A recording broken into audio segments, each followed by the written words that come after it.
السلام علیکم دوستوں، کیا آپ جانتے ہیں مرنے کے بعد کیا ہوگا؟ حضرت ابو ہریرہ رضی اللہ تعالیٰ عنہ کہتے ہیں، رسول صلی اللہ علیہ وآلہ وسلم نے فرمایا، جب میت دفن کی جاتی ہے تو اس کے پاس 2 سیاہ کیری آنکھوں والے فرشتے آتے ہیں۔ ان میں سے ایک کا نام منکر اور دوسرے کا نام نکیر ہے۔ دونوں اس سے پوچھتے ہیں، تم اس آدمی محمد صلی اللہ علیہ وآلہ وسلم کے بارے میں کیا کہتے ہو؟ وہ وہی کہے گا جو دنیا میں کہا کرتا تھا، یعنی محمد صلی اللہ علیہ وآلہ وسلم اللہ کے بندے اور اس کے رسول ہیں۔ میں گواہی دیتا ہوں کہ اللہ کے سوا کوئی معبود نہیں اور محمد صلی اللہ علیہ وآلہ وسلم اس کے بندے اور رسول ہیں۔ دونوں فرشتے جواب میں کہتے ہیں، ہم سمجھتے تھے کہ تم یہی جواب دو گے۔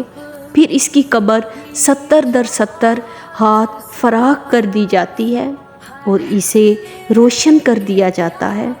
پھر بندے سے کہا جاتا ہے، سو جاؤ۔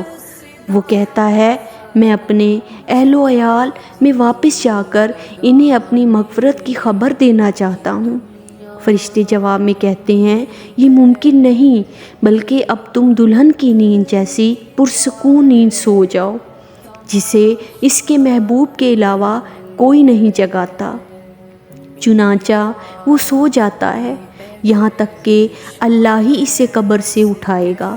اگر مرنے والا منافق ہو تو وہ فرشتوں کے سوال کے جواب میں کہتا ہے، محمد صلی اللہ علیہ وآلہ وسلم کے بارے میں بھی وہی کچھ کہا کرتا ہوں جو لوگوں کو کہتے سنا تھا، اس کے علاوہ میں کچھ نہیں جانتا۔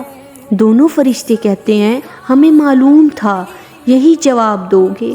پھر زمین کو حکم دیا جاتا ہے کہ تنگ ہو جا، چنانچہ وہ تنگ ہو جاتی ہے اور اس کی پسلیاں ایک دوسرے میں گھس جاتی ہیں۔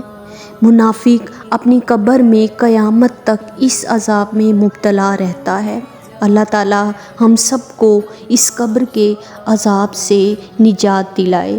اپنی دعاؤں میں یاد رکھیے گا اور میرے چینل کو سبسکرائب کر لیں، میری ویڈیو کو لائک کر لیں، شیئر کر لیں، تاکہ مزید ایسی ویڈیوز اپلوڈ کرتے رہیں۔ تھینک یو سو مچ۔ اپنی دعاؤں میں یاد رکھیے گا۔ اللہ حافظ۔